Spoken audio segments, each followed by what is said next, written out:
for having me on, guys. This is awesome. I love gear, love talking all about it. So yeah, this is going to be really fun.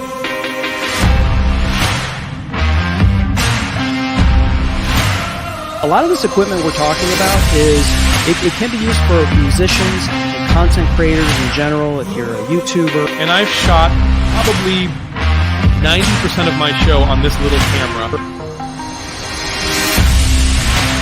I love you guys. Chris, you're just amazing. Jim, so are you. You guys are the best hosts ever, I think. Just stop, please.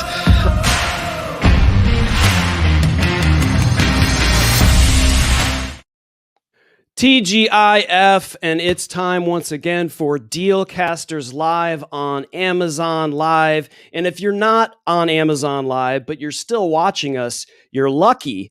You're lucky that you get to see this big circle in the middle of the screen that's telling people to unmute. So if you're watching us on LinkedIn, yeah, we're on LinkedIn Live today, Twitch, Facebook, all the tubes, we like to say, and Twitter as well.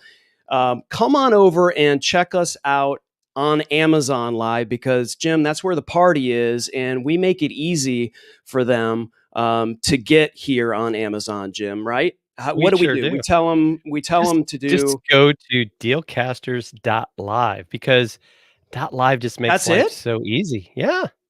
Man. I mean, and we've got a deal, right? We got a deal for people. So and when we started this thing and we said, okay, thanks Amazon for allowing us to be on the platform, and we really do appreciate the fact that we get to do what we love to do and do it in one of the biggest malls in the world, basically. And so that's when we decided to get a .live domain to make it easy for people who see us all over the place. And when we get on Clubhouse and talk to people with wonderful voices like Jodi Krangle, who's our guest today, and can't wait to get to that. And we're talking to them on Twitter Spaces or all of these other audio places, or we're on a podcast. When we say, go find our show on Amazon, people are like, well, where do I go? How do I go? And if you tell them, Amazon.com/da or Bitly or whatever, nobody's going to remember that. But they are going to remember. Can't even spell Bitly. That's right. What's a Bitly, right? But they can spell .live. And so that's what we did. And we do have a deal today that we're going to talk about really quickly for all of you who are joining us on Amazon. Thank you for doing that. And anyone who's deciding that they want to watch us somewhere else and doesn't want to go to dealcasters.live, that's okay. We won't we won't make you feel bad. And Super Jay's in the house, and he's like, right, come on over. The party's over here on Amazon. Junaid Ahmed, great guy. He's excited about today's guest and show. We are as well. Super Jay, great to have you here with us today. And I tell you, Chris, every time I see that video, it's at the end there, right, where our friend Jennifer Watson just, it just makes us feel good. And I tell you, I'm excited about our guest today, Jodi. I mean, just even when she came on backstage, I mean, that voice, amazing. I know. But before we get to Jodi, I just wanted to touch base, because we want to close the loop about the .live. And those of you who are watching, you can see this scrolling on the bottom. But we also can announce to you that we have a deal for all of our friends here on Amazon Live, and that is. You can get your own .live for $1.99.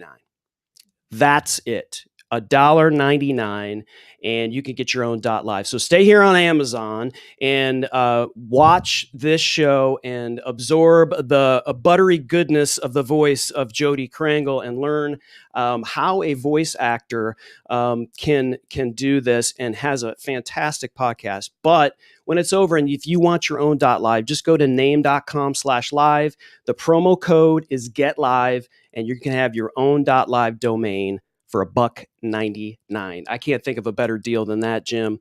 And all of you live content creators that are in our community, this is the deal that we have for you. But Jim, I'll let you continue to introduce our guest for today. Yeah, I mean, Jodi has been in this business for years. She's amazing. She doesn't look that old though, so I don't know.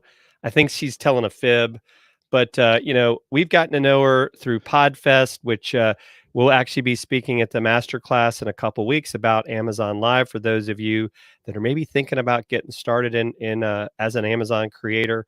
But yeah, just thrilled to death that we get truly a legend, I think, in the voiceover field. I mean, she's done commercials. She's a singer. I mean, I would think she's maybe got it, insurance with Lloyd's of London. I mean, what do you think? I think so. I think it's possible. Absolutely. Absolutely. And today it's an international show because Jodi is in Toronto, Canada, I believe. And so that's so the international version of Dealcasters with world famous, world class sound for sure. Jodi Krangle, thank you so much for joining us today. It's so great to be here. Ta-da! Right. It's supposed to sound like that, isn't it? Right? Yeah. It's something to do with audio branding. Like maybe we need sound effects. Maybe. We're not sound effects kind of people, but Sound design. You never know. Right. Yeah. Sound design, Foley. yes. Right. I just like to Add imagine Foley. all those people clapping behind their phones and screens right now when you were brought on. Like that's we've got to Yes. imagine these things now, right? Yeah. Yes. Yeah. Jodi, Put thank it you in my so head. much for joining us. This is, and I told you this, and I meant it. This is there's a lot of people that are people's dream guests, and there are like huge names, right? And people will talk about these huge names all the time. But I love to have people. You're a huge name to me because I love the fact that you have. Obviously you're a voice actor and you've done these phenomenal commercials that a lot of people probably aren't aware of is your voice. Even they're hearing your voice right now and they're like, is that familiar or whatever? But I mean, you've done commercials for Dell, for Bose, for HGTV. There's all of these brands that you have worked with your voice. And I can't think of a better way to promote yourself as a voice actor and then on a podcast about audio branding. It's just like the most brilliant sort of thing there is. And so thank you so much for joining us. And I can't wait to get into this, but I'd love to maybe start, if we could, for those here in the car buying public on Amazon and those that are listening Sure. on the podcast that we'll be putting out. How did you decide to be a voice actor? What came about? Was it someone that said, "Oh, you have a great voice for this," or was it something that you did and it clicked for you? What was that first moment for you when you decided to be a voice actor? Well, sound has always been a huge part of my life, and singing in particular. I've been doing that since, I don't know, before I could talk. Probably something like that. My family is very musical, so we were raised that way. And I always kind of had it in the back of my mind that was something I really wanted to do with my life. But I didn't know what voice acting was. And when I decided around 1995, I decided to volunteer my time at the Canadian National Institute for the Blind.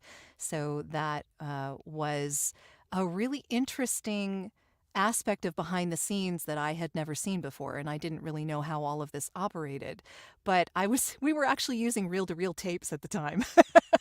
So it was interesting to me both as the technical aspect and the voicing aspect. And really what I was doing there was not really books, it was more magazines. It was more the day-to-day of stuff who couldn't see were what they would listen to keep them up to date with what was going on. And it was a wonderful experience. I really enjoyed it. And I promptly did nothing with it for many years. I was actually in internet marketing and SEO for a number of years. I had a songwriting website called The Muse's Muse that started in 95 and went until 2016. But when I started that songwriting website, I was trying to figure out how to promote it with no money. So I learned a lot about internet marketing and the whole SEO thing from the very beginning of things. And around 2007, I got really bored with the internet marketing, pardon me, the internet marketing and SEO for other people. I just kind of got Google was the only game in town by then. I was bored. I was done.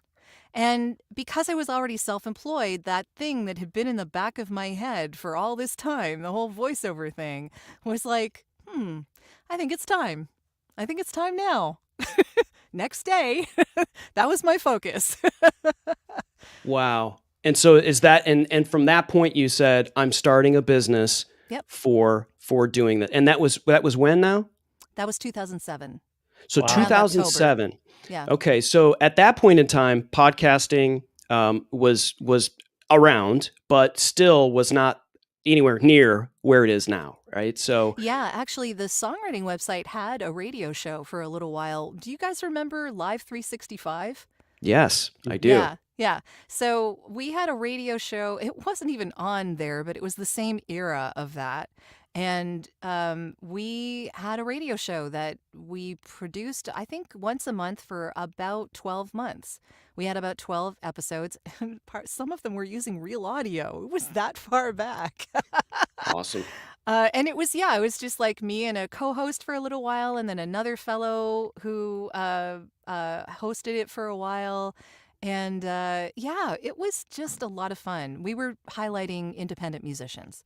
So it was basically a radio show with independent musicians who had given me permission to play their music over the internet. And we just put it on the website. So yeah, that was my earliest podcast. Wow. Do you have recordings of that stuff? I don't know where they are.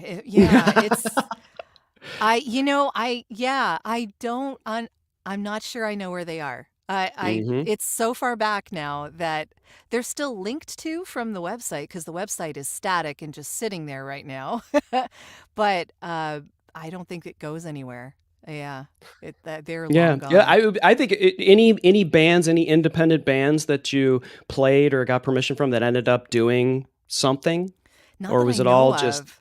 okay? Yeah, All right. this was really early on, so I don't know. They might have changed their name, like it's, Right.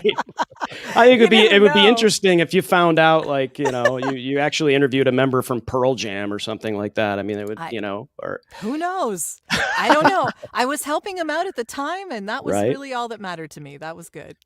now you're a musician as well, and so you have obviously that works into you having a heart for musicians because you were one yourself and a singer and involved in bands yourself. So it seems like a perfect fit. Were you doing any performing as a musician during that time as well? Yeah, every once in a while. I've been with a band called Urban Tapestry since about '94, I want to say. And we don't do much anymore. And of course, now during COVID, it's a little hard to do anything at all. But we did for a while. We had one tape. Oh my goodness, one tape and 2 CDs.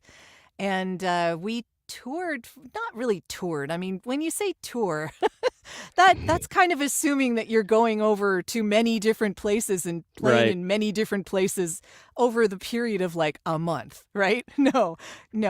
We did this from like '94 until probably like, 2 years ago. Wow. So it's a long period of time, but we did do guest appearances at conventions all across the US, in Canada, in Europe. We were in the UK and in Germany. And it was a lot of fun. And I mean, I have really great memories from those performances. But every year I also perform, it hasn't happened, recently, obviously, but in a small music conference in Atlanta, actually, right near the airport. Every year, I was doing it for 17 years or something like that. One of the singers in a 9-piece jazz swing band. And we're called Play It With Moxie. And it's a lot of fun.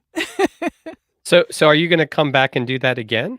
Is that in the plans? I'm hoping to. I really don't know when it's going to resume. It's usually at January. The beginning of January every year. And of course, last year didn't happen. Right. And I'm not sure if this year is going to happen. It really It depends on vaccination stuff. Right. So we'll see. I Well, don't if know. it does, let us know, because Chris and I can come be your roadies or something, carry your microphone, whatever you need. Yes, Yeah, exactly. well, yeah, with a 9-piece band, you can imagine we have roadies. Yeah. It's Well, fun though. I mean, that's absolutely killer. That and you and I have a lot of a lot of sort of analogies there, and a lot of sort of the similar interests being musicians, podcasters, Mhm. having a big interest in sound. And so when kind of going back to you and the voice acting deal, but now you're also, your podcast is about audio branding, and I Mhm. think a lot of people, when they think of audio branding, it's kind of like the last thing they might think about, and it's like, let me go license some free thing on Premium Beat or Storyblocks and kind of like toss it, into and underneath something. So if somebody were watching, listening right now, and they were like, well, how do I create an audio brand for myself, for either my podcast or for my business, and how important is an audio brand to someone's overall brand, not just logo, color codes, and everything else? What would you say to someone that would say, you know what, can I just get music? How important is an audio brand for anyone's business? I think it's important for being memorable. One of the Mhm. things about sound is that it hits us really fast and really deeply. And it's an emotional shorthand. It gives us that emotional context for what we're seeing. So if all you're looking at is the visuals of your brand and your logo and all of that stuff, that's not bad. Certainly that's going to help you become memorable, but it's not going to be the whole picture. If you think about the other senses and use them along with the visual, it makes more of an impact and it's way more memorable. And the key thing with audio, if you're going to actually have an audio brand, is consistency and doing it over and over again. It's like you can't just do it once and expect people to remember it. So repetition and consistency is kind of what you're going for. And, in a lot of cases, people use this in advertising. So the idea being that the more times you hear something, the more you're going to remember it. And if you see that with a visual, and then you take away that visual and you've heard that thing often enough, all you have to do is hear it and you see that visual in your mind's eye. Right? So that means that then your audio brand, whatever that happens to be, is translatable in any different language all across the world, right? Like think of Intel, think of McDonald's. These are brands that have used that kind of thing to their advantage. And now you don't need to see the logo of Intel. When you hear that, da, da, da, da, you know. Oh my God. It was immediately when you said Intel, Yeah. it was boom, boom, boom. Yeah. Yeah. It's there. It's all there. It's in your head. But it's because you saw it so often and heard that sound associated with it in like every tech commercial you watched over 20 years or something like that. It's been huge. And McDonald's, it's the same thing. Right. It went from one song to a chorus to 5 notes from that chorus, but we've heard it so often now that it's, da da Yes. da da da. Like we know that song, Yep. right? That's it, right? So these things are, and I think in a lot of aspects that the advertisers aren't necessarily thinking about this consciously until it works on their behalf. And I think that's what's been happening, that we're starting to become, as these things are 20, 30 years out, we're starting to recognize that this is actually a thing, that this is a human behavior we can take advantage of. And it's time. And start now, because you're going to reap the benefits of that 20, 30 years from now, right? I love how you talked about the repetition, and and Jim can attest. I'm very impatient, and I like to move things around, and I love to change things up and be fresh. Mhm. But you're right in that if you're promoting yourself, there are lots of people that are seeing you and hearing you for the first time. and your sound, you have to continue to get those impressions before eventually, when someone hears something, as well as sight, like you said, multiple senses, that they're going to associate that sound with you, and that's what you want. You want it to be known and eventually liked and trusted in order for that business to happen. And Jim and I obviously do a ton of video. That's what we do. But we always say, when people come to us and they say, where do we start? You always start with the audio.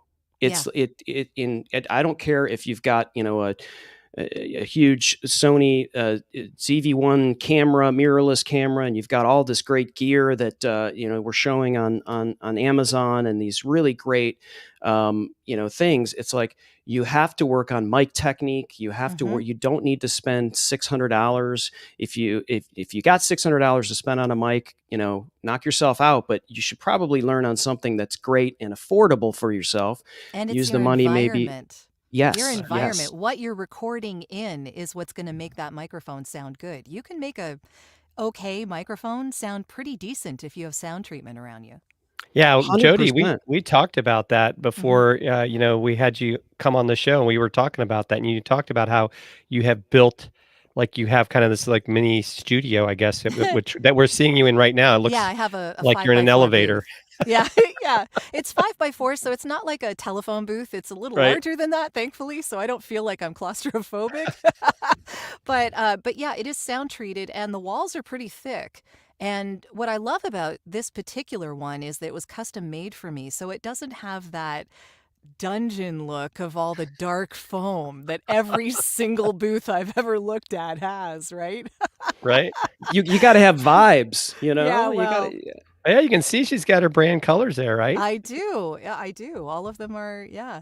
But there's another aspect to the whole audio branding thing, and that is that it needs to also reflect who you are. So your logo, your visual logo does that. Your audio logo should carry through with that. So you don't want to disconnect between those two things, or people aren't going to trust you, and they're not really going to know why. It's that disconnect. They won't understand why they're not getting it. So you got to be careful with that too. Absolutely. So if I'm someone who has a limited budget and I want to do either a podcast or start in a career because I have a really good voice. I'm asking for a friend, by the way, Joe. And I want to create a soundproof thing. And I don't have a ton of money to spend and to have some, professional studio person who can come out and do that, but it's gonna cost a lot of money. Where do you start with someone? Maybe it's a podcaster who started and has some podcasts out there, but they don't sound great because they're in a big room that doesn't have carpet in it, and that's where they're recording. What are some sort of essential things that someone who does either voice acting or podcasting or even live streaming could do from a sound treatment perspective? Well, there are things that you can get for cheap from Walmart. Like, you could get yourself like a movable wardrobe, like one of those wardrobes that you could just put as high as possible and then maybe drape a moving blanket over it and just arrange a few of them around you.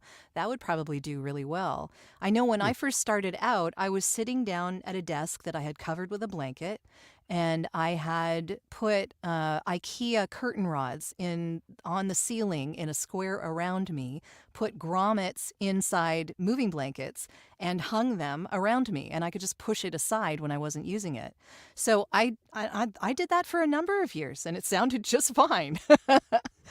When you have the money and you want to invest in what is your business, then yes, Right. you go ahead and you commission a booth, or you get someone to sound treat your room wherever you're recording, and you get yourself some really good gear. But before all that happens, you don't need to spend a ton of money. Yeah, and of course, all of those items are available on Amazon as well. So I said Walmart. Ooh. right. Well, that was before Amazon, but now they have it. They haven't pulled us down yet, Jodi. So Okay, I good. think we're going to be okay. I wouldn't want to be responsible for that. No, but I mean, I think that's the key, and it's really the show that you're on today is really centered around trying to help people. Like bring on someone who we consider successful, like yourself, either thought leaders, entrepreneurs, people of all walks of life. Doesn't matter if you're in podcasting or if you're whatever, marriage counselor. It is the mindset that a lot of people get stuck, and they get stuck on the tech, the technology, and they get stuck on things like this. Like, I don't sound good. Why don't I sound good? And then they think, because they clicked a few YouTube videos, that they have to buy something to sound good. And if I buy this mic that this person has, I'm going to sound like that person. And it's just not true. And it's you can sound like that person with like a fraction of the cost if you just understand how to talk into a microphone, how to speak into a microphone that is affordable. And like you said, some basic sound treatment things, why do we have a boom arm, that's holding up a microphone suspended in a shock mount? This thing right here in front of me, total cost $80. Yeah, Right? but you don't want to have a stand on the desk that you are Right. recording from, because every vibration, every movement that even gets near that desk is going to translate into that microphone, and you just don't want that. So yeah, the arms. I'm looking at the different. The arms are an important part. Yeah. Well, I don't know what's left, what's right. I don't know. Okay, I'm all confused. Yeah, and I think many people make it more complicated than it needs to be, and I'm guilty of this. I'm guilty of speaking.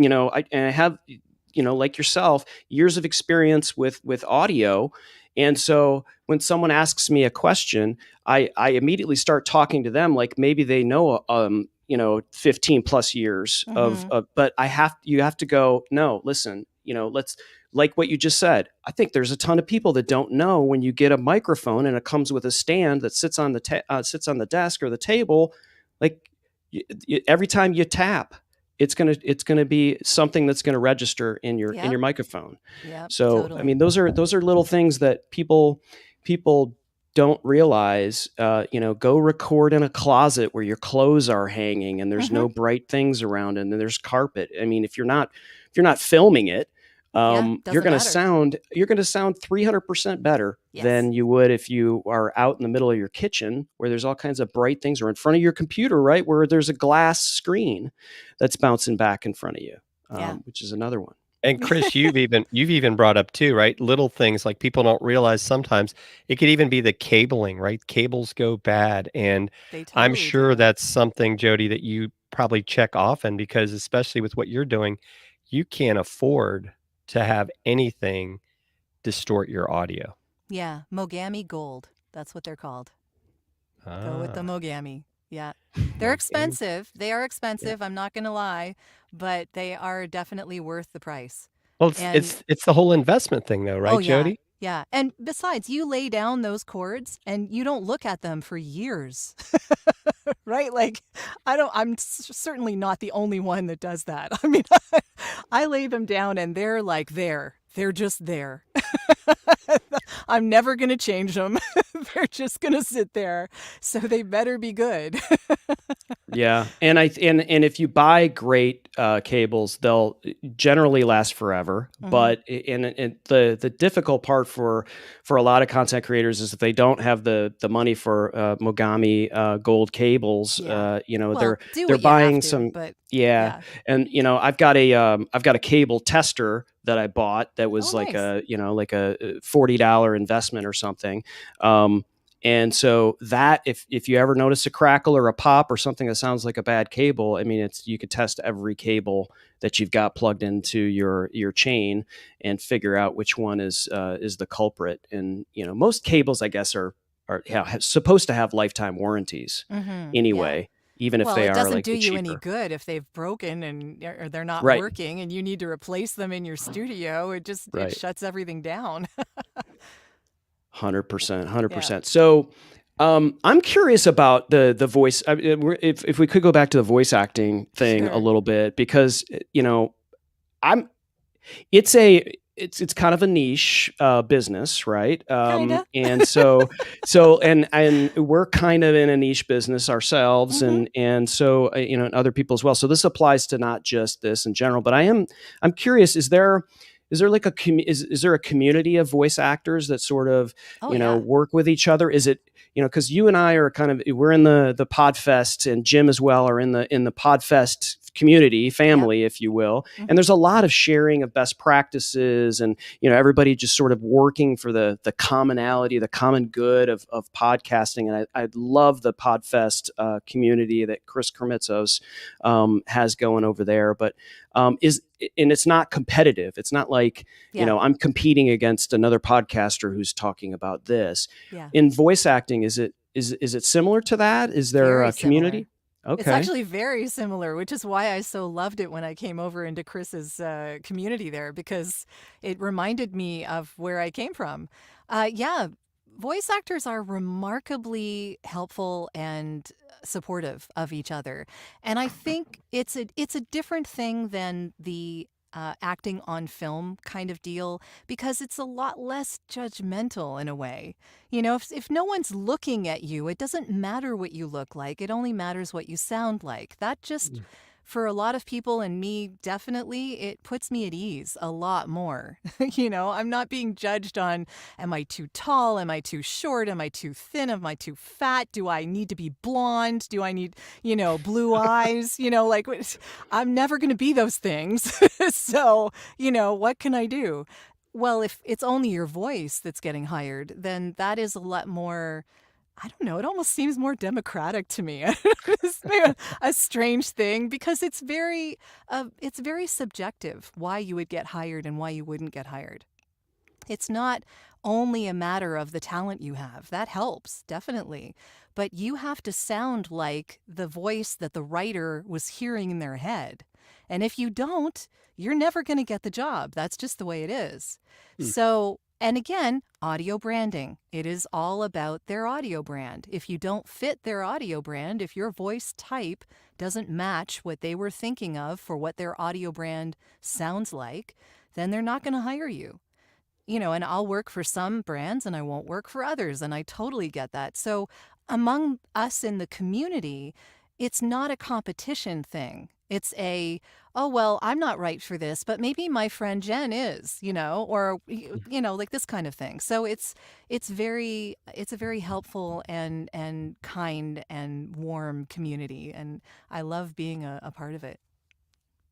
Yeah, that's awesome. It reminds me, like we had Lois Kramer on, who works with other keynote speaker herself, and she works with other keynote speakers, and to tell them how to make money, and how to develop their structures and all of that.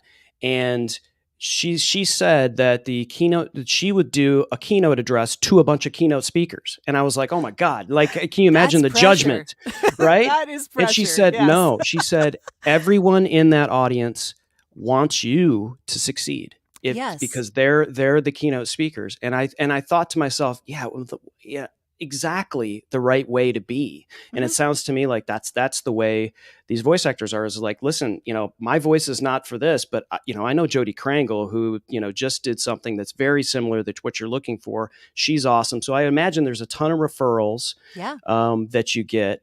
And so from an outbound perspective, when you're looking for more business, which is, could be easy or difficult depending on the type of person you are. It's not incredibly easy for me. I love referrals because, that's kind of incoming, but how does a voice actor promote themselves?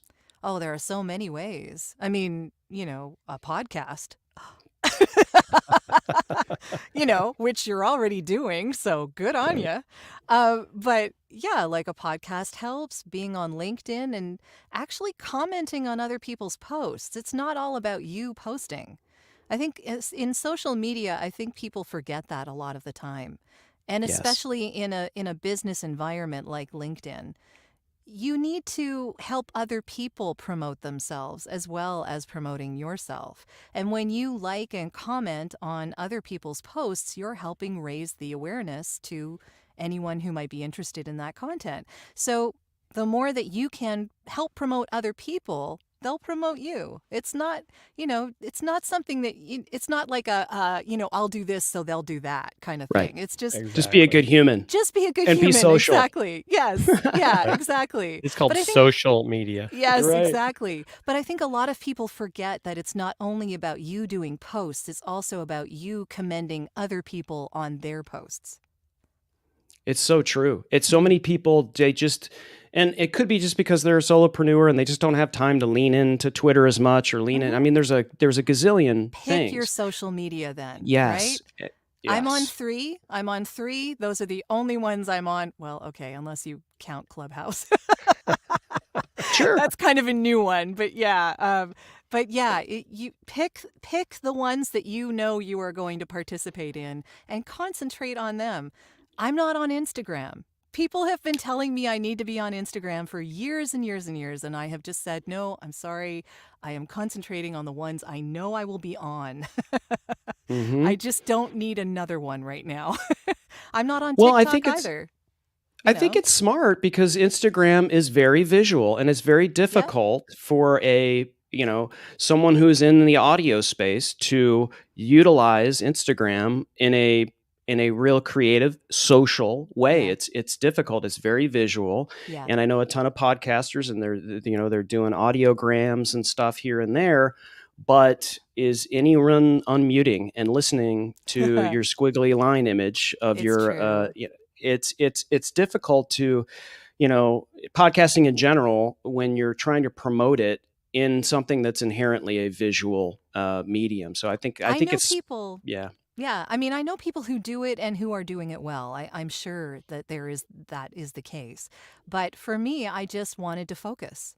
And I figure, and some of them I'm spending less time on than I used to. So that actually is something of a relief to me, actually. And it's not all about social media. The podcasting community really helps a lot as far as, getting word out there, I guess. But the social media is something I use as a tool. I do outreach. I do like direct outreach to ad agencies and video production companies every now and again. And, you just keep it short and simple and ask if Yeah. they have a voiceover roster on their team and if they would be interested in another person on their roster. And that's, keep it short and sweet, right? And I have my podcast listed on the bottom of my signature in every email I send. So, yeah, and it's usually of interest to the people that I'm promoting myself to. So they're all audio files.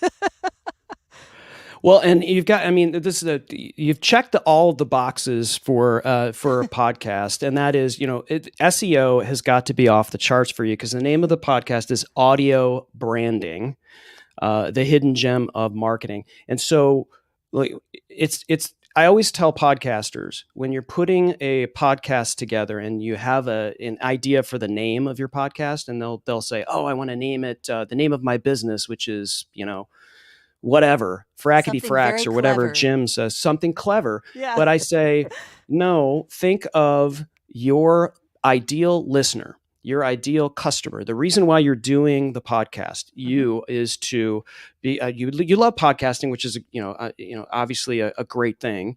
But you're also doing this for your business. So you want to, this is your, a resume in a way. It's like this is social proof that you actually have a fantastic voice. And so if someone's looking for you and they're your ideal listener, they're going to start typing audio. Chances are they're going to start typing audio into a podcast search engine. And this is going to pop up, audio branding.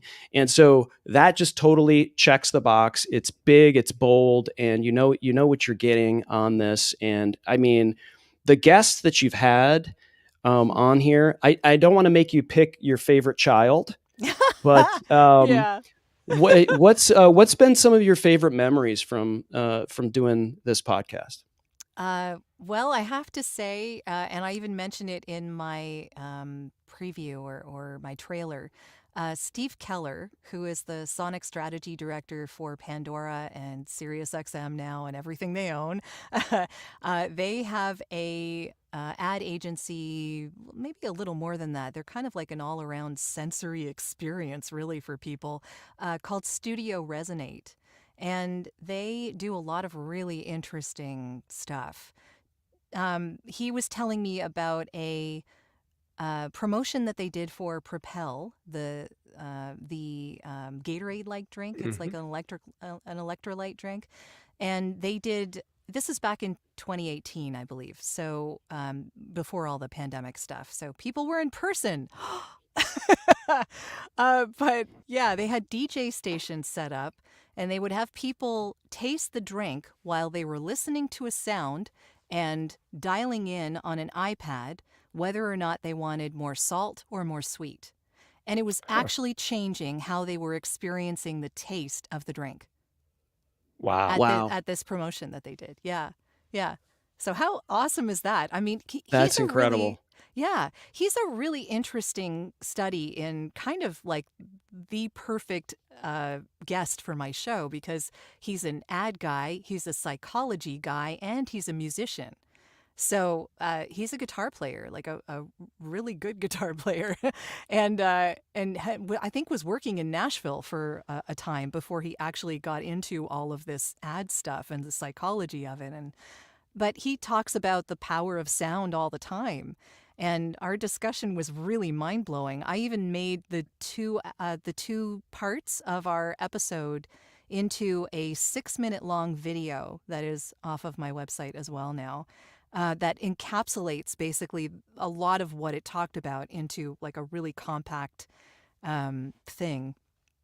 And it's a really interesting two-parter that I really enjoyed. I think that's episode 19.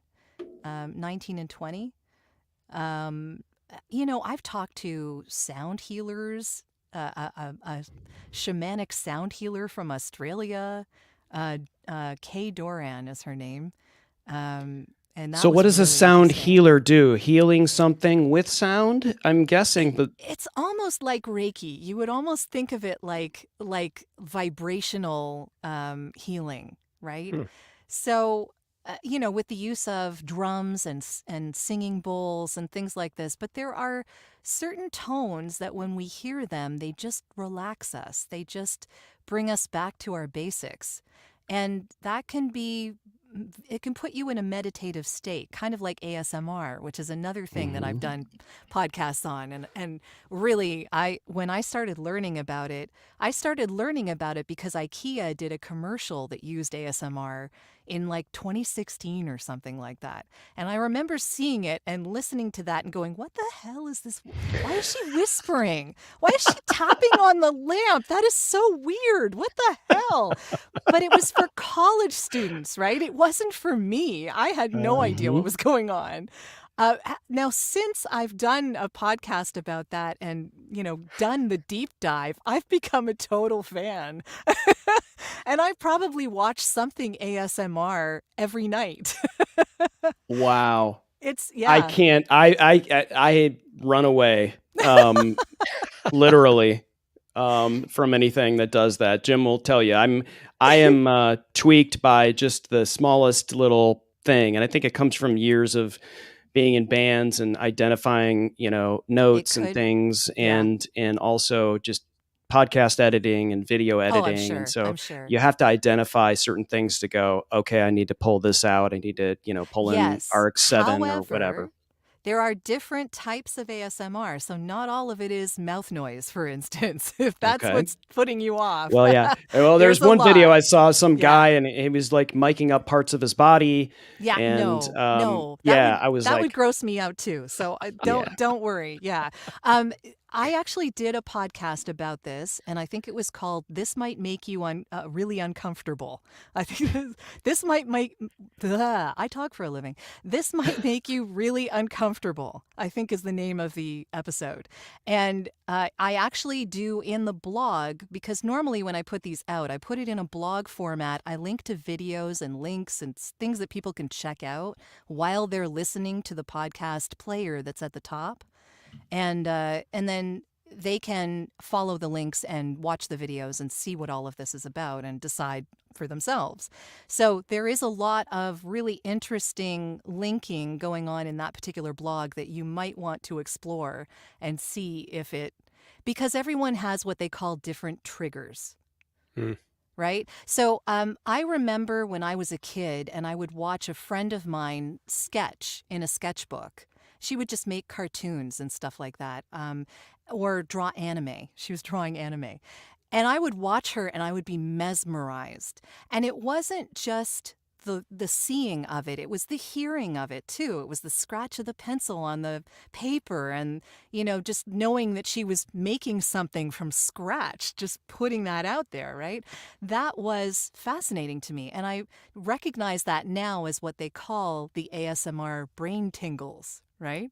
Because it puts you in a meditative state. So there are, and this was like, I might have been all of like 14 years old, right? Like this is like way, way back. And so recognizing that affected me when I was watching the ASMR videos, I knew in a sense, I had to sort of experience it to know what I didn't like too. I knew kind of what I was looking for. So, you have to sort of experiment and see where your triggers actually are because they're different for everybody. And one thing might completely disgust you and it might completely appeal to someone else. My son, my oldest son, loves sunflower seeds. And he likes the sunflower seeds that have the shells on them. And so he does this thing where he puts one in his mouth and he moves his teeth to where he cracks it. Yeah. And the kernel or whatever pops into his mouth. And that noise I hear like a mile away. And that's a trigger. When I hear that click, I'm like, trigger. That's a bad trigger. I'm putting the cans on my ears, and I'm like, I can't. There are good triggers. Mm-hmm. I'm just saying. But we need to find out what those triggers are for Chris, Jodi. Yeah. I need good triggers so badly, Jodi. One at a time. Like I'm saying, if you go to the actual podcast, like the blog, you can check out some of the videos. And if you watch some of those videos, one of them actually has a selection of 3 different ASM artists doing a bunch of different triggers. So you might actually figure out 1 or 2 that appeal to you in that bunch. There's a few videos to look at though. But, I talk about all things sound and how it influences us in our daily lives and how we buy things. And I just find the whole subject matter fascinating, whether it's healthcare or voiceovers or podcasting or sound design and Foley, which was the latest podcast that just came out, and, all sorts of things in between. This is so important in our lives. And yet, when it comes to advertising and when it comes to a company promoting themselves, it's often the last thing that people think about. And I don't think it should be the last thing. It's important. Yeah, absolutely. Jodi, you brought up something too, and I know you've been involved with Clubhouse. And so as an audio person, this is probably almost like, I don't know, it was like Christmas in July, so to speak, when you've got not only Clubhouse, but now even Twitter Spaces. And Chris and I had a lot of fun last night doing a Twitter Spaces during the NFL draft. I mean, we were talking with other people and, real-time audio.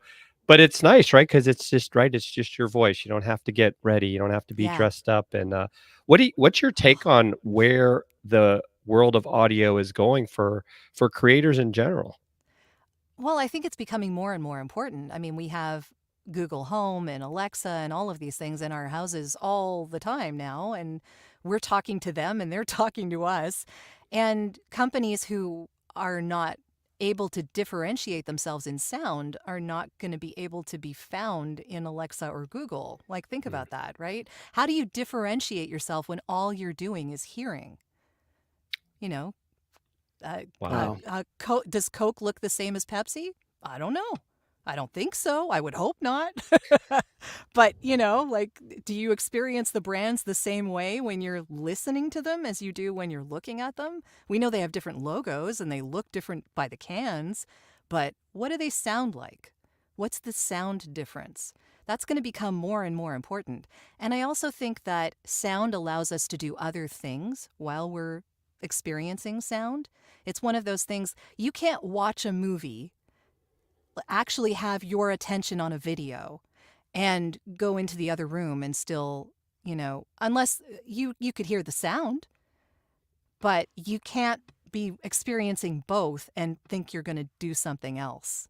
Like the visual commands our attention. It takes all of our active participation. And yet, sound we can do in the background. We can learn. We can listen to podcasts while we're doing the laundry. We can take a walk while we're listening to a podcast or a radio show or an audiobook. All of these things, you could be on Clubhouse and take a walk and whatever, provided your Wi-Fi is okay.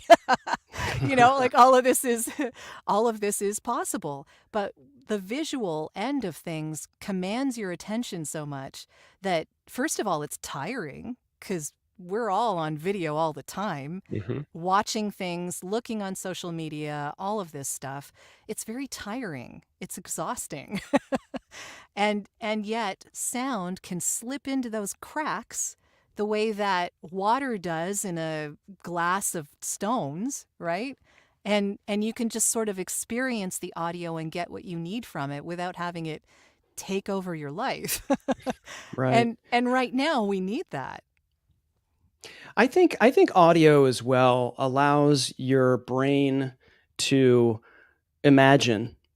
Yes. And so, so like if I always, people ask me, sometimes you'll be hanging out, having a pint with friends or whatever, and somebody will say, well, what's the scariest movie that you've ever seen? And my answer is always Alien. And the reason why is because you never saw the monster until the very end. And so you heard it. You heard all of the like horrific things that were happening, and you heard it just running over somebody or whatever. And in my mind, it was the most terrifying thing I could ever imagine. But once you see it, it kind of like, okay, now I see it, and it's not as terrifying as what I was imagining. And so Jaws is I the think same the way, sound, right? yes. Yeah. I mean, the moment you saw Jaws, it wasn't quite as scary anymore. But the only way that you really understood how dangerous that creature was you saw the aftermath, but you heard that Donna, right? Like that was that sound, Right. that was your warning. So it's been in use a long, long time. And also when you're talking about movies, if you watch a movie and you turn off the sound, you get the idea. You understand maybe what the sequence of events is, what's happening, but you don't get any of the emotional context. And I think that's what sound does for us. It gives us emotional context. I know when I'm doing voiceover, if someone can give me the music that they're thinking of putting underneath what I'm speaking, oh my God, that's like, ha-ha. That's like my aha moment. That's like everything. Because it gives me the emotional context of the piece, and it lets me know exactly where my vocal tone needs to go, what kind of formality I need or don't need, what kind of lightness or heaviness of tone I need. All of these things they're given as hints in the music, in the emotional context of that sound. So what you're saying, Jodi, is that you would never do the voiceover for Dealcasters because we're just we're too aggressive. Is that what you're saying to us right now? Not at all. You'll take our check. You'll spend, yeah. You're saying there's a chance. Give me the music. Give me the music. I'll make it work. No, you're as a solopreneur, you're in the spot that I think a lot of other entrepreneurs want to be in, and that is, if someone were to hear what you've done and see what you've done, Yeah. right? I think people like myself ask, I wonder if I can afford her. Not everyone that's can. what people. Exactly. Right. And I think just- that's where you want to be. It's like, this person has done these things for all of these brands. I wonder if I can afford her. And I think that's where you want to be as an entrepreneur. Absolutely. Because there is a value for your services. There is a price for your services, and you've earned that. And I think, a lot of people want to be there. And if you're an influencer and you're listening or you're watching, and everyone's like, all of these brands and stuff are talking to us and talking to other people. It's like, this is the price. This is what you get. It's worth it. So if somebody's trying to discount you down, that's not my price. This is my price. And so we're not for everyone, and that's okay. I commend you on having something that is valuable in terms of your brand, and I think that's where a lot of entrepreneurs want to be. Well, thank you. I think also that artists need to keep in mind that starving artists should not be a thing. I'm just putting that out there. Amen. If you want to be able to create the art that feeds your soul and other people's souls, you need a roof over your head. You need to be able to afford meals. And I have always been upset by the idea that artists are not paid what they're worth. That upsets me. So I really feel strongly that artists should be asking for what they need and not assume, like a lot of people say, oh, well, I'm new, I don't really know this. Well, if you're creating beautiful art or a beautiful piece of music and you're just starting, it doesn't matter. It's still a beautiful piece of art. It's still a beautiful piece of music or whatever it is you're putting out in there. It deserves to allow you a living, and I think a lot of artists feel guilty charging money, and they should not. Do you think it's partially because I would say sometimes I feel like artists are giving people to begin with, and it's almost like they don't really think that they're worth what they truly are. I think, like, when I look at you, Jodi, and what you've accomplished, what people don't see is, like Chris and I, Chris was talking about earlier, there's a lot of hard work that went into getting you where you are today. There's hours and hours that you'll never get back. And that's what I think people forget is, like, you make it appear easy and natural because you worked at it. And I think it's the same with these artists, right? They've done all this work to have that talent. I mean, I sure as heck couldn't do some of these things that these artists do. And, yes, I'm with you on that 100%. Right? People deserve to get what they're worth, and we need to value what they put out there into the world, because the world wouldn't be nearly as enjoyable a place without it. 100%. It's the musician mentality too. I mean, you talked about going on tour. You talked about, and so if you're a singer or you're a musician, you're sort of used to, doing a bunch of stuff for nothing. Yeah. And musicians nowadays, all the time. you're certainly not making any money from selling albums, cassettes, 8-tracks, or whatever, because digital, it's like fractions of a penny for someone to access and be able to enjoy your art. And I have a total respect for musicians because, again, to Jim's point, they spent years to get to that point. For you to listen to this work of art that they created, they should be paid for that, and not you shouldn't want it for free. It's not like information on the internet. It's something that you should want to pay for. So, and we all know how reliable information on the internet is. Oh, it's all true. There's a reason you don't pay anything for it. Jodi, I do have a question too for our listeners and our viewers. Sure. What would you recommend, like even with what Chris and I do, how do you like prepare your voice? How do you, I don't know, keep it healthy? Maybe, how do you, is it even possible to get more range into it? Or is it like as you get older, like, too sad, so bad? I mean, Well, I'm not a vocal coach, so I will put that out there first. right. I would say keeping yourself hydrated is a very big thing. I'm going to do that right now.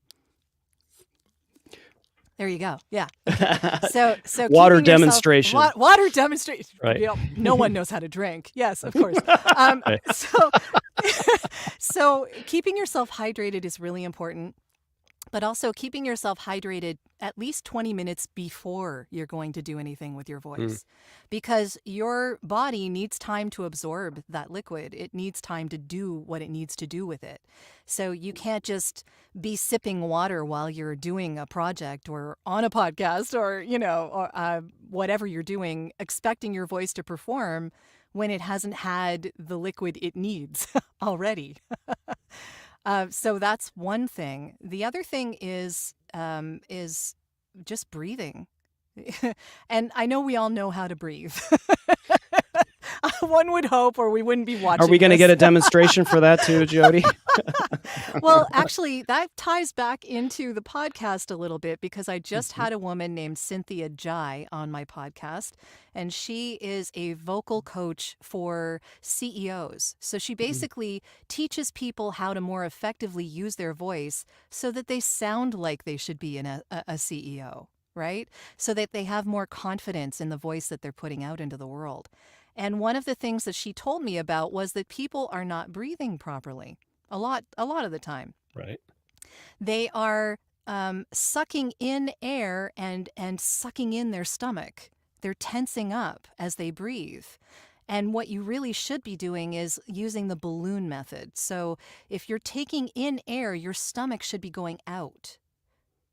So if you're taking in air, your stomach should be going out, and as you're releasing air, your stomach goes back in. It's like inflating and deflating the balloon, right? Yeah. I It can't- takes some thought. I was going to say, I'm sitting here trying to do that. I'm having some trouble, Jodi. I'm not going to lie. It's But not going you learned out. that because it's a tension in your body. A lot of people have learned to breathe the other way because they're tense. And so when you get used to that, that's just how you think it is. But that's not how it is. So what happens when you breathe properly is that you get the resonance in all of the chambers of your body, including the chest, which is really one of the biggest ones that we need to use and don't use all the time. We always use from here up a lot of the time. And really, to support everything, you need the whole of your body to be a part of that breathing. And breathing properly helps you do that. God, I never think about it. I never think know, about we breathing don't. unless I'm, swimming or something Yeah. where it's like, you have to figure out how to hold your breath if you go underwater, right? But Yeah. I never think about it. I absolutely never think about it. We go live all the time. We're always doing podcasts. We're always doing that. And I never think about it. And it could be something that could relieve a lot of stress for Definitely. myself personally. But I think a lot of people maybe listening, viewing are thinking the same thing. Like, I just did it right there. It worked. My stomach went out when I breathed in. And okay. And Yeah. I feel better already, Jodi. No, but seriously, I think it's something you have to be a little intentional about and really think about breathing and taking care of. Self-care is huge, right? Yeah. And so when you're in the business that you're in, more so than us, because our voice is a part of what we do. Your voice is like, It's what insured I do. by Lloyd's of London, right? Yeah. But there's more that relieving stress basically is a really good thing. And for public speakers, this can work as well. But anyone who uses their voice, anyone who needs to de-stress, just take a breath and let it out like a sigh. Just have a sigh. Like when we let out a sigh, doesn't that just feel better? Yeah. It really does. It just does. Yeah. So that was another thing that Cynthia was telling me about. One of the episodes, when I promoted it, I actually talked about the power of a sigh, because that really is powerful. It relieves tension and stress and lets us concentrate, right? Especially for public speakers, because when you're speaking in front of a crowd, you can kind of get really tense and like your voice speeds up and you're all, you're raring to go, but you just you can't slow down and and it all just becomes a bit much. And you want the audience to be as calm listening to you and watching you as you want, anyone to be, as you hope to be. And it just makes the experience much more pleasant for everyone all around.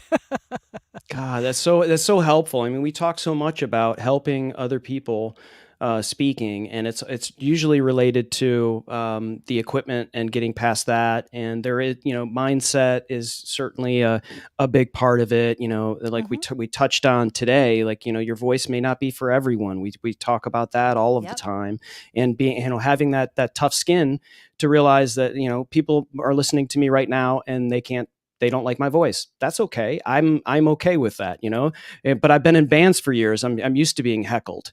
So that's okay. I have a good time, but like what you're talking about is something I want to add to the mix, right? It's like, take time to pause and breathe and then start. I think we're just like, go, hit the button.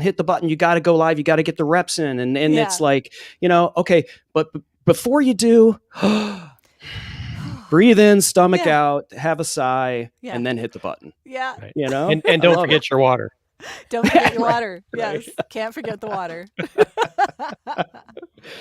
Oh, amazing. We're joined by plenty of friends on Amazon Live that are chatting, and we've been remiss in bringing them and their questions on. Jim, I'm too immersed in the conversation, but I'm seeing lots of folks. Junaid, Super J, thanks for joining us. A friend of everybody. Mind Prime has joined us. Ricky, of course, has joined us. But Jim, are we seeing any questions or anybody from Amazon or anywhere else that's got any comments or questions? Not really any questions. Lots of great comments. I mean, people love Jodi's voice. I mean, I'll tell you that for most of this episode, I've just been mesmerized listening to her voice, because it's just, I mean, Chris, if you think my voice sounds good, have you heard this voice? Well, I told Jim, Jodi, I was like, when he told me that you were coming on the show, I was like, Jim, you're putting yourself at risk, because all of a sudden the buttery smooth sound of Jim Fuse is being usurped right now in live on Amazon, because Jodi has joined us, and I don't know, Jim, I don't even know if I can say it anymore. I'm fine with that. Okay. I'm not going to be taking his jobs. I mean, No, Chris, we're going to have to start saving up some money so we can get Jodi. Yeah, we can't afford our voiceover, right? We'll have to open up a 401k so we can afford Jodi, but that's okay. Jalen, thank you. Gina Capone. You have lots of new fans here, Jodi, and everyone. Make sure you check out Audio Branding, the hidden gem of marketing, Jodi's podcast, which we touched on a number of subjects, and yes, it sounds phenomenal. I can guarantee it sounds phenomenal. So if you want to definitely, I mean, like, so many great gems that you've dropped today, Jodi. We want to be sure that everyone who's listening or viewing can get in contact with you. I know voiceoversandvocals.com is the spot. You touched on the blog, which I think is the same slash blog. Yeah. Got it. And so that's where you can go and watch those videos, listen to the podcast. I mean, it's incredible, Jodi, that here we are on Amazon and we still talk to people every couple of weeks that don't know that podcasts are free. Wow. And I understand that there are now some subscription services, so I don't want to say all podcasts are free. But the podcast service on Amazon here, all you got to do is download your Amazon Music app, which is free, and you can get audio branding with Jodi Krangle, and it's free as a bird. And you get all kinds of great nuggets like we were able to share with you today. This has just been awesome, Jodi. Thank you so much for this. Could I just mention one more thing? Oh, absolutely. Yeah, you can mention as many things as you want. Well, I just wanted to mention Clubhouse because I know that's what I was going to ask about. Yeah, because I have a weekly discussion Wednesdays at 2 p.m. Eastern on Clubhouse called Audio Branding. Let's discuss the power of sound. And we just have an hour-long conversation talking about maybe some of the topics I've brought up in the podcast, but it's co-hosted by a whole bunch of other people in the sound industries. So anyone from sound and healing to sound designers and voice actors and podcasters and filmmakers and all of everything that has to do with sound. And we just have a discussion, and it just goes where it goes. I think next week we have a particular theme, but, we talk about voice AI as well. There's all sorts of things that are, really fascinating discussions. And, I'm there, but I'm not always the expert on stage. There's like a bunch of people co-hosting with me who have expertise in a whole number of different areas, musicians as well. So yeah, it's a great conversation. So if anyone wants to join and if anyone wants to co-host at some point with me, they're welcome to reach out on Twitter or LinkedIn, and they can reach me that way. And that's Wednesdays, 2 p.m. Eastern? Yep. All right. That sounds awesome. That's when the podcast is released. It's released in the morning on Wednesdays. So yeah. Okay. Let me get that up. So I am interested about AI. And so are we talking like eventually like there will be a way to emulate the voice of Jodi Krangle and emulate the voice of Gary V, or so it sounds like you saying something, or is that kind of what we're talking about? So in other words, like I could change let me mute her. I can change Alexa's voice to be the voice of Jodi Krangle. And so I can say, Jodi, what's the weather like today? And you would tell me what the weather's like. Is that what we're talking about, maybe? Not quite yet. Okay. I think that eventually it will be possible for that to happen. I'm not saying it will never happen.